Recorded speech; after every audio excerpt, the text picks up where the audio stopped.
Halo semuanya, sahabat Lavender. Selamat datang di Lavender Channel. Jangan lupa ya, subscribe sama aktifin lonceng dulu ya. Hari ini kita akan membahas apa ya? Kita akan coba belajar mengenai pengetahuan dan pemahaman umum ya. Jadi kalau kemarin mungkin kita udah yang hitung-hitungan gitu ya. Kali ini kita belajar pengetahuan dan pemahaman umum. Terlebih lagi tentang morfologi dan frasa. Apa sih itu bedanya? Nah, stay tune ya sama Kak Dadi. Tungguin.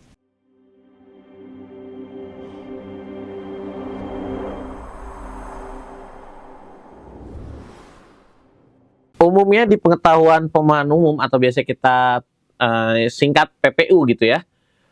Di sini ada sebenarnya dia ada sama kayak bahasa juga ya. Jadi kalau misalnya kita belajar Puebi gitu ya, di PPU ini ada belajar mengenai Puebi juga ya. Pedoman umum ejaan bahasa Indonesia gitu.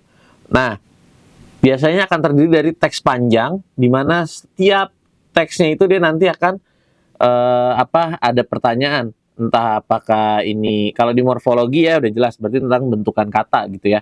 Morfologi kan tentang imbuhan, sisipan seperti apa.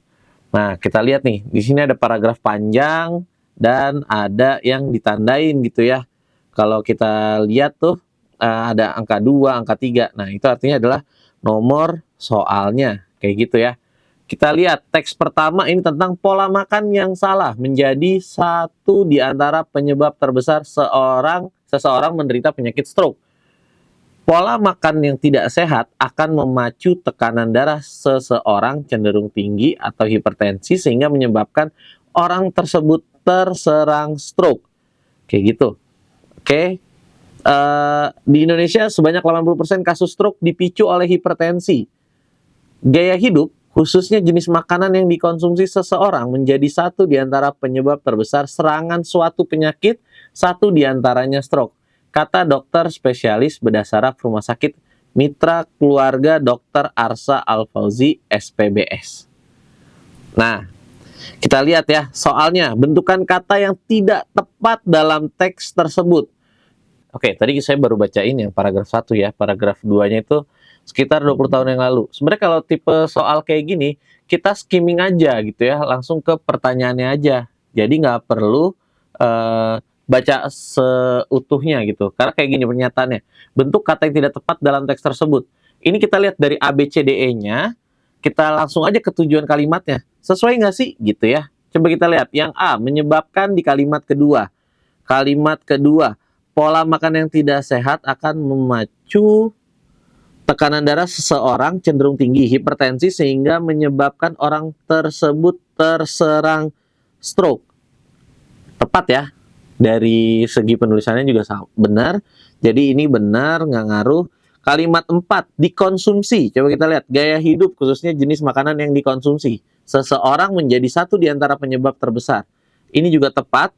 Di kalimat 7, di kalimat ke-7 kita lihat, kalau dulu kebanyakan pasien stroke sudah tua-tua, kini usia muda dan masyarakat di daerah juga mulai terserang penyakit ini. Ya, kalau ini juga tepat juga, kebanyakan. Gitu ya. Kalau kita lihat di kalimat 12 ada 2 ya, di situ ada kematian sama menempatkan. Coba kita lihat kalimat 12 yang paling terakhir ya. Biasanya kematian pasien di rumah sakit akibat stroke ini menempatkan urutan kedua atau ketiga. Iya, katanya tidak tepat adalah di menempatkan ya. Harusnya apa? Menempati. Jadi ini harusnya menempati ya. Kalau menempatkan kan artinya ditaruh gitu ya. Kalau menempati kan itu udah jelas urutannya. Oke, teman-teman. Jadi gimana? Udah mulai bingung? Belum ya? Jadi ini yang lebih tepat adalah menempatkan. Karena harusnya menempati ya. Next ke nomor 2, teksnya masih sama.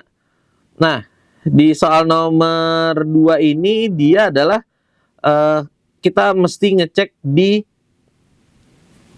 teks 1 yang ada tanda di bold memacu 2. Oke? Pola makan yang tidak sehat akan memacu tekanan darah. Seseorang cenderung tinggi, hipertensi, sehingga menyebabkan orang tersebut terserang stroke. Apakah perlu diperbaiki atau mempacu, memulai, memacukan, atau mengacu? Gimana? Udah tepat belum dia? Penulisannya adalah memacu. Betul ya? KTSP ya. Pacu, kata dasarnya pacu, jadi dia meluruh. Jadi yang ini tidak perlu diperbaiki. Karena kalau memacu nggak ada ya. Oke, memacukan, nggak ada. Mengacu. Jadi kalau ini mengacu, kalau mengacu itu jadi based on gitu ya, berdasarkan. Tapi kan kalau ini lebih tepat ke memacu. Oke? Soal nomor 3 kita lihat juga sama nih. Kita lihat di sini yang di kalimat 5 diserang ya. Sekitar 20 tahun yang lalu penyakit ini banyak diserang masyarakat kota besar dengan pola makan yang salah dan umur di atas 45 tahun. Penyakit ini banyak diserang. Aneh nggak sih dengernya? Iya, aneh ya. Masa diserang harusnya apa? Iya, harusnya yang lebih tepat adalah menyerang karena ini adalah imbuhannya harus himbuhan karena apa? Karena himbuhan ini membuat apa? Jadinya penyakit ini banyak menyerang. Jadinya dia banyak diserap gitu ya. Artinya menyerang masyarakat dengan pola makan yang salah. Kalau diserang kan artinya kok langsung serang? Bukan kayak gitu ya. Kalau di kan bisa apa? Menunjukkan lokasi atau kegiatan kayak gitu. Tapi lebih tepatnya kalau ini adalah menyerang masyarakat. Jadi lebih aktif kalimatnya. Oke, itu aja. Jangan lupa like, komen, dan subscribe gitu ya. Kalau ada pertanyaan pun juga boleh ditulis di kolom komentar. Dan kalau mau belajar lebih panjang, jangan lupa join membership bulanan di Lavender Channel. Sekian dari saya, sampai jumpa.